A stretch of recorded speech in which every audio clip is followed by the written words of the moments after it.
Hello friends, स्वागत है आपका फिर से एक नए वीडियो में। दोस्तों, आज हम लोग हैं मौलिक अधिकार के दूसरे पार्ट में चले आए हैं। इससे पहले है आपका पहला पार्ट है बन गया है, उसको अगर नहीं देखे हैं तो सबसे पहले उसको देखिए, उसके पश्चात से यहाँ पर आवे। दोस्तों, पिछले पार्ट में हम लोगों ने यहाँ पर पढ़ा था मौलिक अधिकार को। मौलिक अधिकार में यहाँ पर 3 मौलिक अधिकार को पढ़ा था और 3 मौलिक अधिकार आपका बच गया है। उसको हम आज पढ़ने वाले हैं। ठीक है, चलिए पढ़ते हैं। देखिए दोस्तों, पिछली क्लास में हमने पढ़ा था यहाँ पर कि मूल संविधान में है मौलिक अधिकारों की संख्या 7 था। मूल संविधान में मौलिक अधिकारों की संख्या कितना था? 7 था। 7वां लेकिन मौलिक अधिकार संपत्ति का अधिकार था, उसको समाप्त कर दिया गया है और वर्तमान में अभी कितना है? 6 मौलिक अधिकार है, जिसको हम 3 को पढ़ लिए थे। अब 3 है बच गया, उसी को हम देखने का आज प्रयास करेंगे। चलिए, चौथा जो आपका मौलिक अधिकार है, धार्मिक स्वतंत्रता का अधिकार।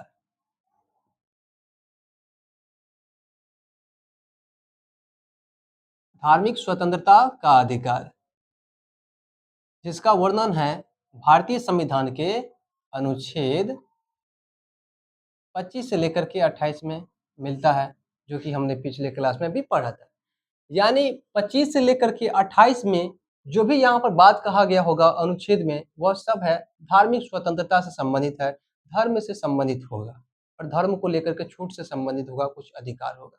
तो चलिए इस पढ़ते हैं यहाँ पर 25, 26, 27, 28 में अनुच्छेद में यहाँ पर क्या-क्या बातें कहा गया है। सबसे पहले लेते हैं हम अनुच्छेद 25, उसके बाद है अनुच्छेद 26, उसके बाद है आपका 27, उसके बाद है 28। अनुच्छेद 25 आपका कहता है कि किसी भी धर्म को मानने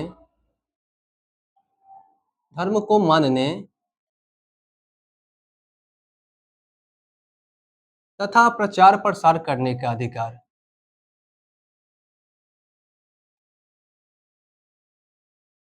करने का अधिकार।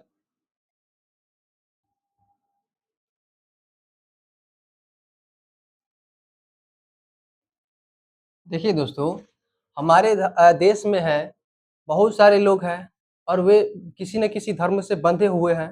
वो धर्म से बंधे हुए या बोल सकते हैं किसी भी धर्म को मान रहे हैं, तो उनको धर्म को मानने का जो अधिकार प्राप्त है किस अनुच्छेद के तहत? तो 25 के तहत प्राप्त है कि वो किसी भी धर्म को मान सकता है। उसके बाद वे जिस धर्म में रह रहा है उस धर्म का प्रचार प्रसार भी कर सकता है। अनुच्छेद 25 के तहत यह कहा गया है। ठीक है, अब आगे बढ़ते हैं। अनुच्छेद 27। 27 क्या कहता है? धार्मिक प्रबंधन का अधिकार। धार्मिक प्रबंधन का अधिकार।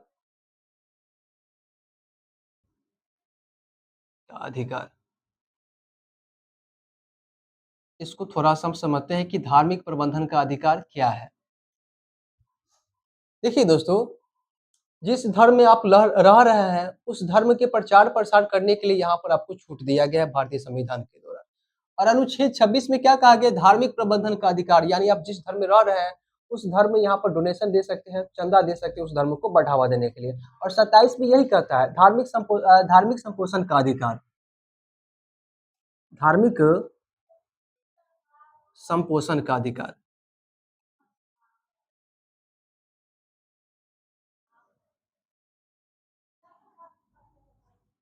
अधिकार,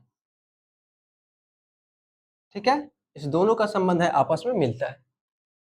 अब हम आते हैं अनुच्छेद 28 पर। अनुच्छेद 28 आपका कहता है धार्मिक शिक्षा,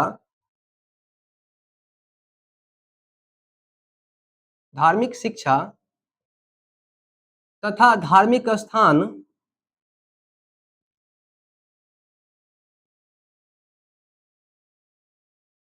तथा तीर्थ स्थान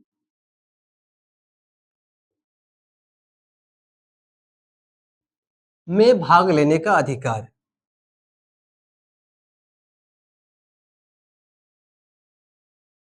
का अधिकार।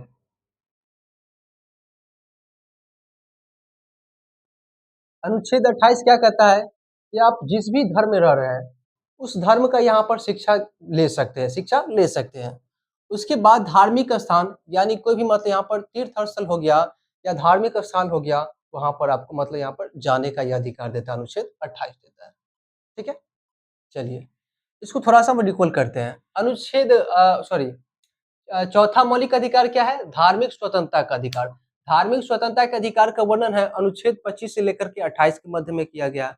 अनुच्छेद 25 क्या कहता है? किसी भी धर्म को मान सकता है तथा उस धर्म का प्रचार-प्रसार वो कर सकता है, कोई भी व्यक्ति हो सकता है। और अनुच्छेद 26 क्या कहता है? धार्मिक प्रबंधन का अधिकार। और अनुच्छेद 27 क्या कहता है? धर्म को संपोषित करने का अधिकार। और 28 क्या कहता है? धार्मिक शिक्षा लेने का अधिकार, धार्मिक स्थान पर यहाँ पर भाग लेने का अधिकार, तीर्थ स्थान में भाग लेने का अधिकार है अनुच्छेद 28 के तहत हमको प्राप्त है। चलिए अब आगे बढ़ते हैं। पांचवा मौलिक अधिकार को हम लेते हैं, इसको आप मिटाना पड़ेगा। अगर इसको आप लिख लिए हैं तो अच्छी बात है, अगर नहीं लिखे तो इसको लिखिए या स्क्रीनशॉट इसको ले लीजिए।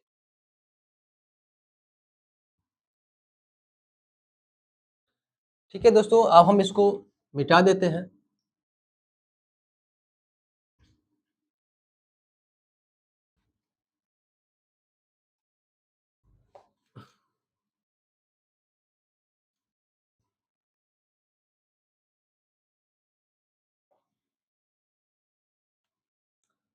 पांचवा मौलिक अधिकार है आपका सांस्कृतिक एवं शिक्षा संबंधी अधिकार। सांस्कृतिक एवं शिक्षा संबंधी अधिकार।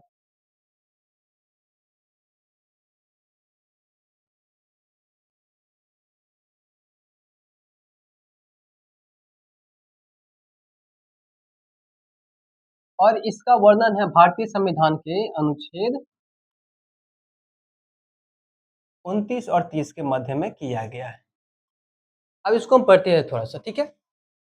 देखिए दोस्तों, सांस्कृतिक एवं शिक्षा संबंधी अधिकार का वर्णन है अनुच्छेद 29 से लेकर के 30 के मध्य में किया गया है।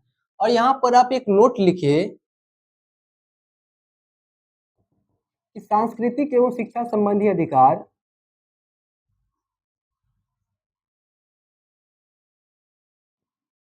एवं शिक्षा संबंधी अधिकार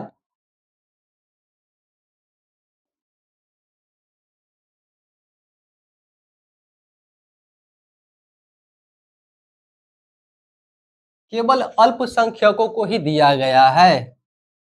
केवल अल्पसंख्यकों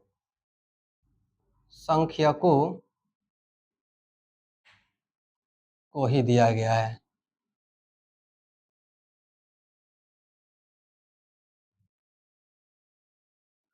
जैसे में ले सकते हैं हम, अल्पसंख्यक हमारे देश में कौन है भाई?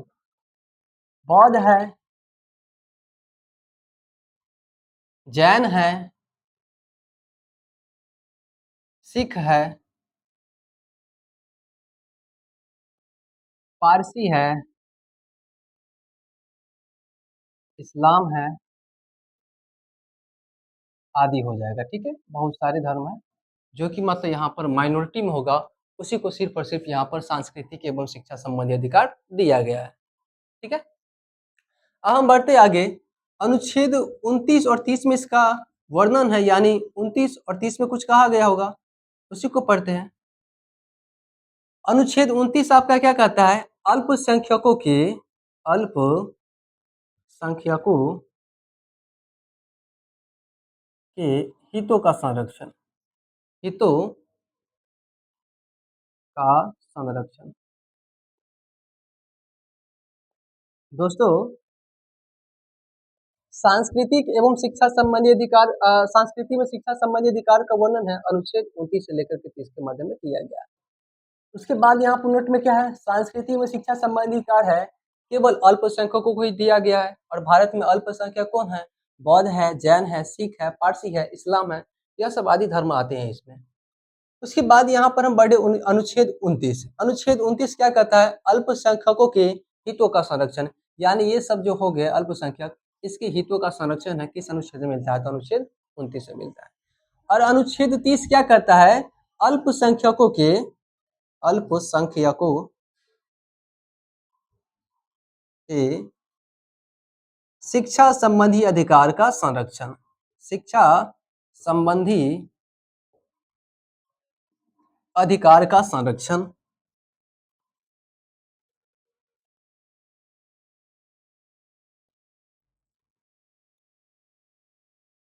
यानी बौद्ध धर्म का यहाँ पर शिक्षा दीक्षा होगा, उस धर्म के लिए कुछ, जैन धर्म में कुछ यहाँ पर शिक्षा दीक्षा होगा, ठीक है। उसके बाद सिख के लिए यहाँ पर कुछ मतलब यहाँ पर शिक्षा उक्षा होता है।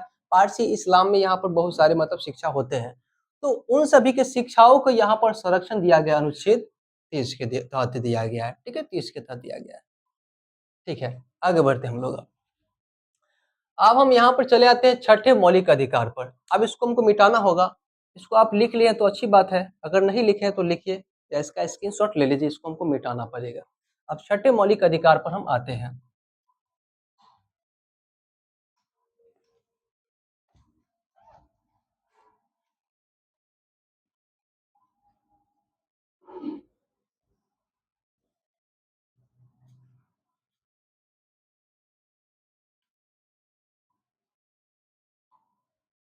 चलिए दोस्तों, छठा मौलिक अधिकार हम लेते हैं। छठा आपका मौलिक अधिकार है संवैधानिक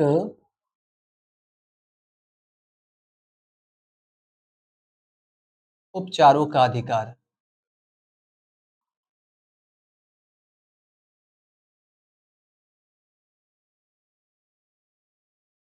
और संवैधानिक उपचारों के अधिकार का वर्णन है भारतीय संविधान के अनुच्छेद 32 में किया गया है।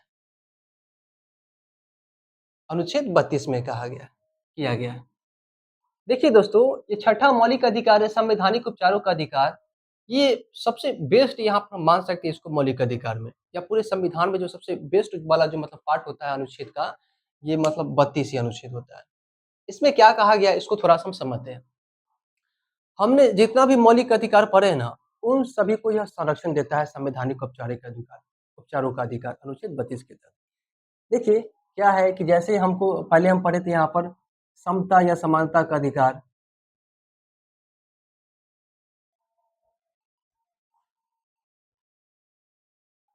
और इसमें हम अनुच्छेद देखे थे 14 देखे थे, 15 देखे थे, 16 देखे थे, 17, 18 देखे थे, यही ना देखे थे। अनुच्छेद 14 क्या कहता था? विधि के समक्ष समानता। विधि के समक्ष क्या था? समानता था। उसके बाद 15 क्या था?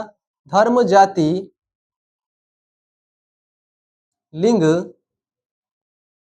जन्म स्थान के आधार पर विभेद पर रोक। यानी कोई व्यक्ति है, अगर धर्म के आधार पर किसी व्यक्ति के साथ यहाँ पर भेदभाव कर रहा है, तो अनुच्छेद यहाँ पर 15 का क्या हो रहा है? उल्लंघन हो रहा है। तो किसी भी मौलिक अधिकार का जब उल्लंघन होता है, तो अनुच्छेद यहाँ पर 32 होता है, तो क्या कर देता है? यहाँ पर रिट जारी कर देता है, या बोल सकते हैं कि मौलिक अधिकार का संरक्षण देता है। और जो व्यक्ति या जो समूह या जो संगठन किसी व्यक्ति के साथ यहाँ पर धर्म के आधार पर भेदभाव किया है, उस पर कार्रवाई किया जाएगा, उस पर है दंडात्मक कार्रवाई किया जाएगा। या कोई व्यक्ति या समूह या कोई मतलब यहाँ पर संगठन किसी व्यक्ति के साथ है जाति के आधार पर भेदभाव कर रहा है, तो भी उस पर यहाँ पर कार्रवाई किया जा सकता है। अनुच्छेद यहाँ पर 32 है, उस पर एक्शन ले लेगा। अनुच्छेद 32 उस पर एक्शन ले लेगा। या कोई व्यक्ति है या कोई समूह या संगठन है, लिंग के आधार पर यानी महिला और पुरुष के साथ यहाँ पर भेदभाव कर रहा है, तो भी यहाँ पर अनुच्छेद है 32 क्या कर देता है? रिट जारी कर देता है, या इसका संरक्षण देता है। या जन्म स्थान के आधार पर भी किसी के साथ भेदभाव किया जा रहा है, जैसे हम लोग बिहारी हैं, तो कमाने के लिए कहाँ पर चले जाते हैं? मुंबई चले जाते हैं, बंगाल चले जाते हैं, उसके बाद है दिल्ली चले जाते हैं, अन्य अन्य स्थानों पर चले जाते हैं कमाने के लिए।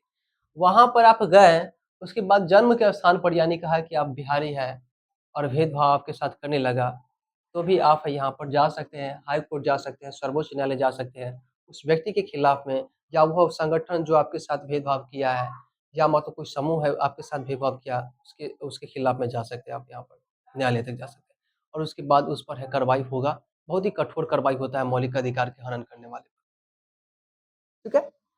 तो संवैधानिक उपचारों का अधिकार क्या करता है? मौलिक अधिकार का संरक्षण प्रदान करता है, मौलिक अधिकारों को संरक्षण प्रदान करता है, ठीक है। इसको थोड़ा सा समझते हैं हम।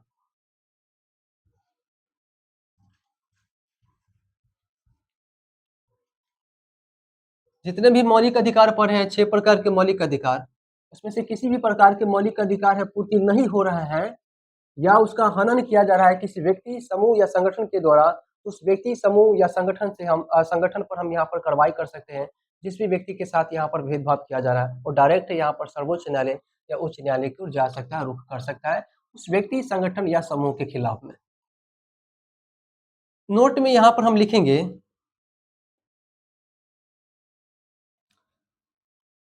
संवैधानिक संवैधानिक उपचारों के अधिकार को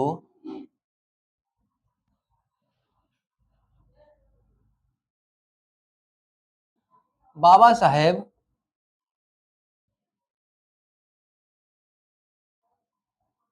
भीमराव अंबेडकर ने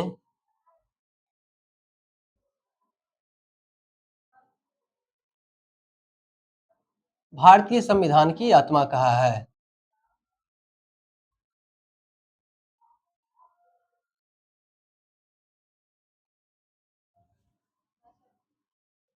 आत्मा कहा है। और आत्मा क्यों कहा है उसको हम समझ लिए, क्योंकि ये क्या करता है, अनुच्छेद 32 पूरे मौलिक अधिकारों का संरक्षण करता है। ठीक है, आत्मा कहा है। ठीक है, एक और यहां से प्रश्न बनता है आपका, भारतीय संविधान की आत्मा किसे कहा जाता है?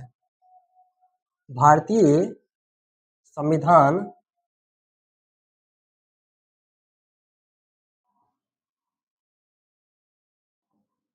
आत्मा प्रस्तावना को कहा जाता है।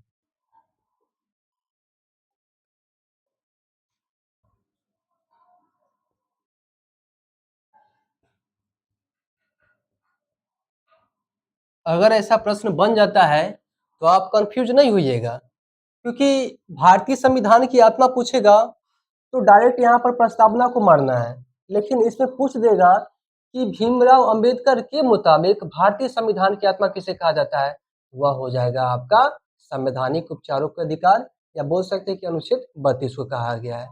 ठीक है, अब आगे बढ़ते हैं कि इसी प्रश्न कैसे बनाए जाते हैं। नोट में एक और लिखिए,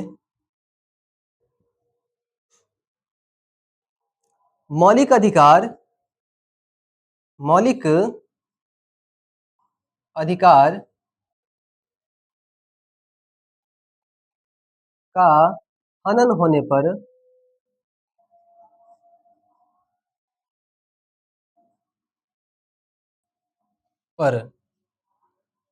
सर्वोच्च न्यायालय, सुप्रीम कोर्ट और हाई कोर्ट यानी उच्च न्यायालय 5 प्रकार के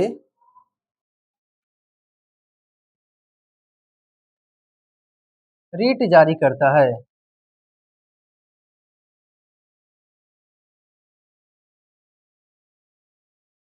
देखिए दोस्तों, हम जितने भी मौलिक अधिकार पढ़े हैं, 6 प्रकार के मौलिक अधिकार, उस मौलिक अधिकार में से किसी भी मौलिक अधिकार का हनन किया जा रहा है, किसी व्यक्ति के द्वारा या किसी समूह के द्वारा या किसी संगठन के द्वारा, तो उस व्यक्ति, समूह या संगठन पर है यहाँ पर रीट जारी किया जाएगा। 5 प्रकार के रीट जारी कर दिया जाएगा, किसके द्वारा, तो सर्वोच्च न्यायालय और उच्च न्यायालय के पास में यहाँ पर क्या होता है, अधिकार होता है रीट जारी करने का। ये 5 प्रकार के रीट क्या होता है उसको हम थोड़ा सा समझते हैं, क्योंकि इसको डिटेल में समझना पड़ेगा, तो इसको मिटाना पड़ेगा। अगर इसको आप नहीं लिखे हैं तो सबसे पहले इसको लिख लीजिए या इसका स्क्रीनशॉट लीजिए, उसके बाद हम पढ़ते हैं कि 5 प्रकार का रीट क्या है, उसको थोड़ा सा समझते हैं। ठीक है, चलिए दोस्तों, इसको मिटाते हैं, अब पढ़ते हैं कि 5 प्रकार का रीट क्या है।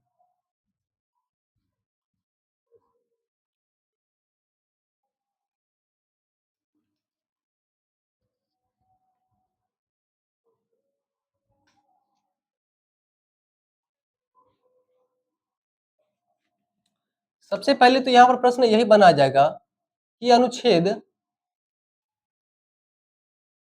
32 और अनुच्छेद 226 के तहत सर्वोच्च न्यायालय और उच्च न्यायालय 5 प्रकार के रीट जारी करती है।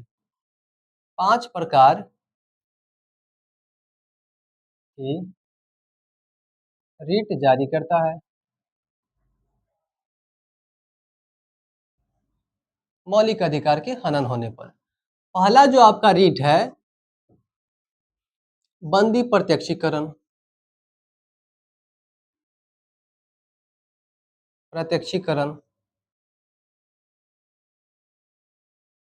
अब इसको थोड़ा-सा हम समझते हैं कि ये क्या है। देखिए दोस्तों, जब किसी व्यक्ति को है गिरफ्तार किया जाता है भारत में, तो उसको है 24 घंटे के अंदर में है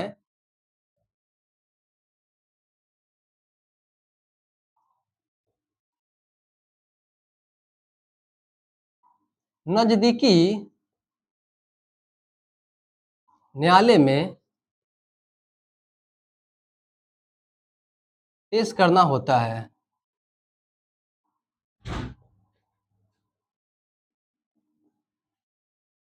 पेश करना होता है। यानी क्या है कि मान लेते हैं क्या कि कोई अपराधी है, उसको है पुलिस है गिरफ्तार किया। तो गिरफ्तार किया तो उसको 24 घंटे के अंदर-अंदर में है पुलिस को ले जाना पड़ेगा, डिस्ट्रिक्ट कोर्ट में ले जाना पड़ेगा। अगर वह नहीं ले जाता है 24 घंटे के अंदर में, तो यहाँ पर वह व्यक्ति है, उस पुलिस थाने के खिलाफ में यहाँ पर कार्रवाई कर सकता है। वह है डायरेक्ट यहाँ पर जा सकता है, हाई कोर्ट की ओर जा सकता है, उसके बाद सर्वोच्च न्यायालय की ओर जा सकता है, उस अधिकारी के खिलाफ में, उस थाना के खिलाफ में जा सकता है। और उसके बाद यहाँ पर क्या करेगा, हाई कोर्ट के अगर खिलाफ में हाई कोर्ट में यहाँ पर गया है अपने केस को लेकर के, तो हाई कोर्ट यहाँ पर क्या करेगा, पहला रिट जारी करेगा, बंदी प्रत्यक्षीकरण जारी करेगा, या सर्वोच्च न्यायालय है बंदी प्रत्यक्षीकरण वाला रिट जारी करेगा। ठीक है, तो पहला रिट समझ गए। अब दूसरे रिट पर हम आते हैं। दूसरा रिट है आपका परमादेश। यह भी है हाई कोर्ट और सर्वोच्च न्यायालय दोनों यहाँ पर रिट जारी कर सकता है।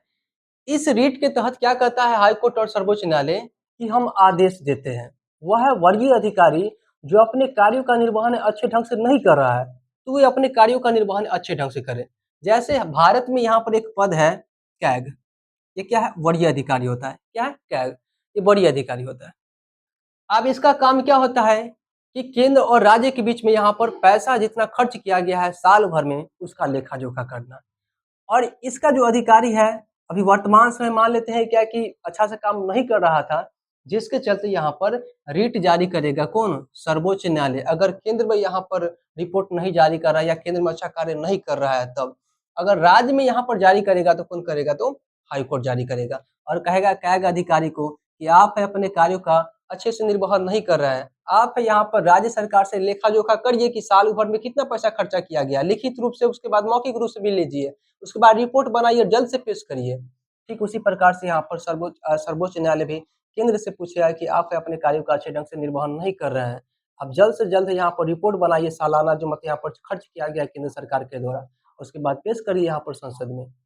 ठीक है, तो परमादेश के तहत है सुप्रीम कोर्ट और हाई कोर्ट है रिट जारी करा, और इसके तहत क्या कहा गया, हम आदेश देते हैं वरीय अधिकारी को, आदेश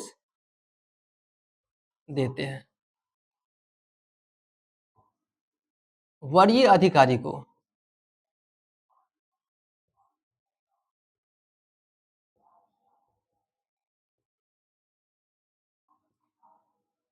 कार्य का निर्वहन करने के लिए, कार्य करने के लिए लिख सकते हैं, कार्य करने के लिए, अच्छे से कार्य करने के लिए। ठीक है, तो दूसरा रीट भी आप समझ गए। आप तीसरे रीट पर हम आते हैं। तीसरा रीट आपका है प्रतिषेध। प्रतिषेध, और यह रीट जारी करता है सर्वोच्च न्यायालय और उच्च न्यायालय, दोनों जारी कर सकता है। और इस रीट के तहत कहा जाता है ऊपरी न्यायालय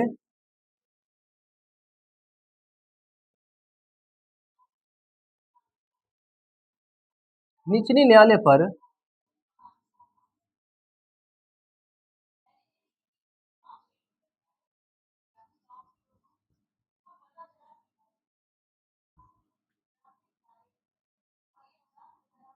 केस पर रोक लगाता है।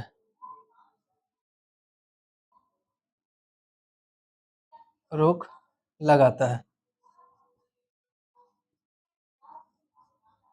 देखिए दोस्तों, तीसरा रीट क्या है?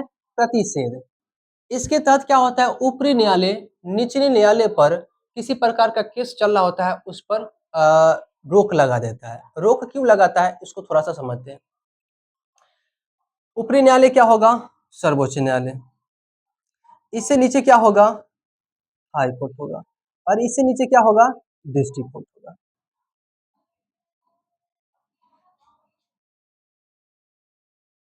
डिस्ट्रिक्ट कोर्ट है आपका जिला में होता है, ये राज्य में होता है, उसके बाद ये केंद्र में होता है।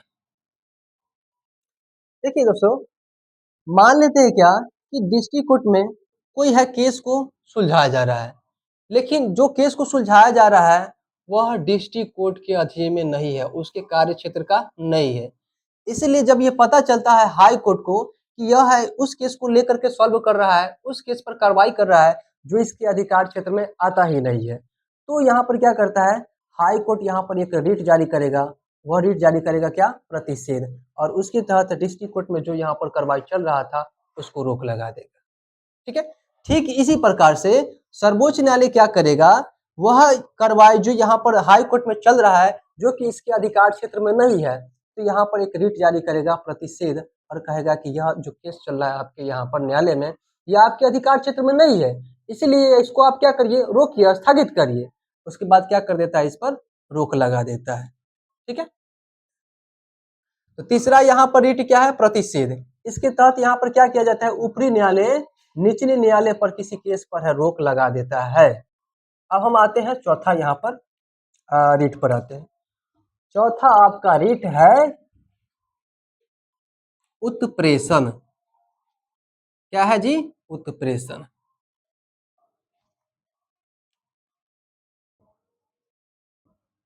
उत्प्रेषण।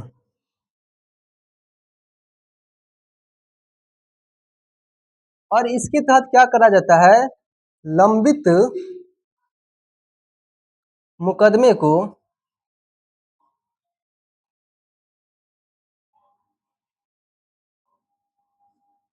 ऊपरी न्यायालय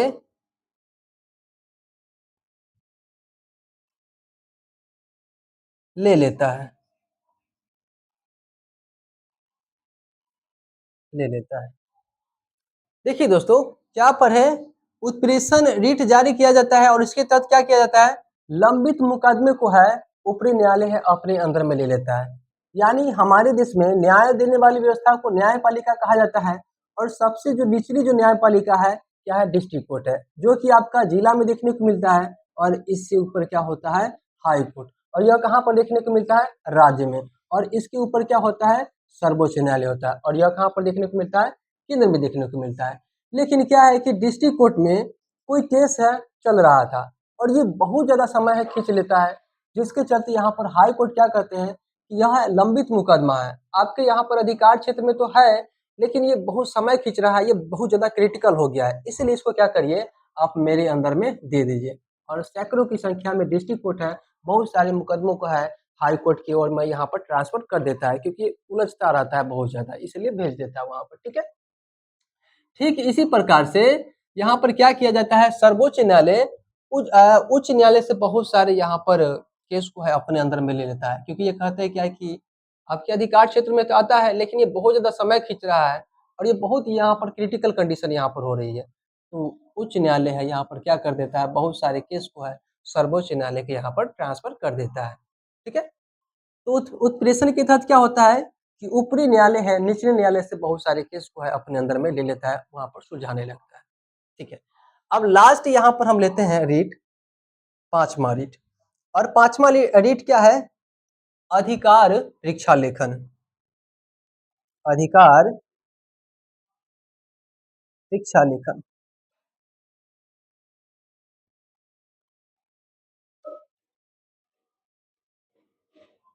और इसका अर्थ होता है किस अधिकार से, किस अधिकार से। और यह रीट भी हाई कोर्ट उसके बाद सुप्रीम कोर्ट है जारी करता है। और यह रीट है उस व्यक्ति पर यहाँ पर लागू होता है, उस व्यक्ति के लिए यहाँ पर जारी किया जाता है जो व्यक्ति है किसी पद को है गैर कानूनी तरीके से है ग्रहण कर लिया है। जैसे मान लेते हैं क्या कि यूपीएससी का पद हो गया केंद्र में, और उसने है यहाँ पर किसी चीट माध्यम से है उस पद पर चला गया। हालाँकि ऐसा होगा नहीं, ऐसा होता नहीं है, लेकिन मान लेते हैं हम, ठीक है, कि हो सकता है ऐसा। तो अगर वो चीट करके भी चला गया, तो उसके पश्चात फिर से बाद में पता चलता है कि यह व्यक्ति जो यहाँ पर यूपीएससी क्वालीफाई किया है, यहाँ पर ये पद को ग्रहित किया है, ये चीट के माध्यम से चला आया है। तो सुप्रीम कोर्ट हो गया, यहाँ पर क्या करता है, रेट जारी करेगा उसके खिलाफ में। वह व्यक्ति है यहाँ पर आएगा, उसके बाद है अपना सफाई देगा, उसको लिखित रूप से, मौखिक रूप से, दोनों रूप से यहाँ पर है सफाई देना पड़ेगा। अगर वो सफाई देने में यहाँ पर असफल होता है, वो अपने पद को यहाँ पर बनाए रखने में यहाँ पर असफल होता है, तो उसको यहाँ पर क्या किया जाएगा, सजा दिया जाएगा। लेकिन वो साबित कर देता है कि हाँ, हमने है यहाँ पर किसी प्रकार का चीट नहीं किया है, हमने है इस पद को लिया है, अपने दम पर लिया है, अपने मेहनत के दम पर लिया है, तो उसके उसके पद पर रह दिया जाएगा। ठीक है?